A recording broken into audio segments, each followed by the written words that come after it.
இன்று கொழும்பில் நடைபெற்ற சர்வதேச சூரிய சக்தி கூட்டமைப்பின் ஆசிய மற்றும் பசிபிக் பிராந்திய குழுவின் 7வது மாநாட்டில் கலந்து கொண்டிருந்த போதே பிரதமர் இதனை கூறினார். Asia and the Pacific stand at a critical juncture. ஆசிய மற்றும் பசிபிக் பிராந்தியம் முக்கியமான கட்டத்தில் உள்ளது. உலக சனத்தொகையில் ஏறத்தாழ 60% இங்கு வசிக்கின்றனர். எமது பிராந்தியம் காலநிலை ஆபத்துகளை வெற்றிகரமாக எதிர்கொள்ளும் அதேவேளை பொருளாதார வளர்ச்சியை துரிதப்படுத்தும் இரட்டிப்பு பொறுப்பை கொண்டுள்ளது. கடலோர பெருநகரங்கள் மற்றும் சிறிய தீவு நாடுகள் முதல் அடிப்படை எரிசக்திக்காக போராடும் தொலைதூர உள்நாட்டு சமூகங்கள் வரை எமது எரிசக்தி மூலோபாய ரீதியில் ஈடுகொடுக்கும் நிலையை அடைய வேண்டும். எனவே சூரிய சக்தி என்பது வெறும் மாற்று எரிசக்தி வளம் அல்ல, அது ஒரு அத்தியாவசிய வளமாகும்.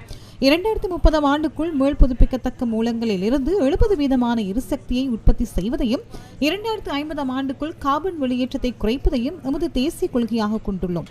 இந்த மாற்றமே சூரிய சக்தியாகும். சூரிய சக்தி திட்டத்தை வீடுகள், பாடசாலைகள் மற்றும் அரசாங்க நிறுவனங்களில் விரிவுபடுத்தி வருகின்றோம். மேல் புதுப்பிக்கத்தக்க எரிசக்தியில் இந்தியாவின் விரைவான முன்னேற்றம் தொடர்பில் இலங்கைக்கான இந்திய உயர்ஸ்தானிகர் சந்தோஷ் ஜா இதன்போது தெளிவுபடுத்தினார்.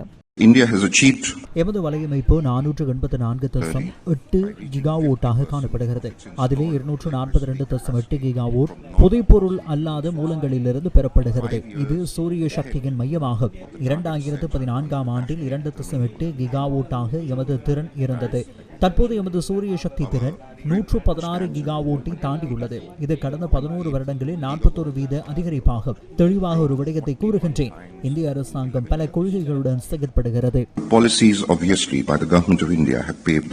சர்வதேச சூரிய சக்தி கூட்டணி உலகளாவிய அரசாங்கங்களுக்கு இடையிலான ஒரு அமைப்பாக செயற்படுகின்றது. அதன் உறுப்பு நாடாகவும் ஆசிய பசிபிக் பிராந்திய உபத்தலைவராகவும் செயற்படும் இலங்கையின் ஒத்துழைப்புடன் நேற்று ஆரம்பமான மாநாடு நாளை வரை நடைபெறவுள்ளது.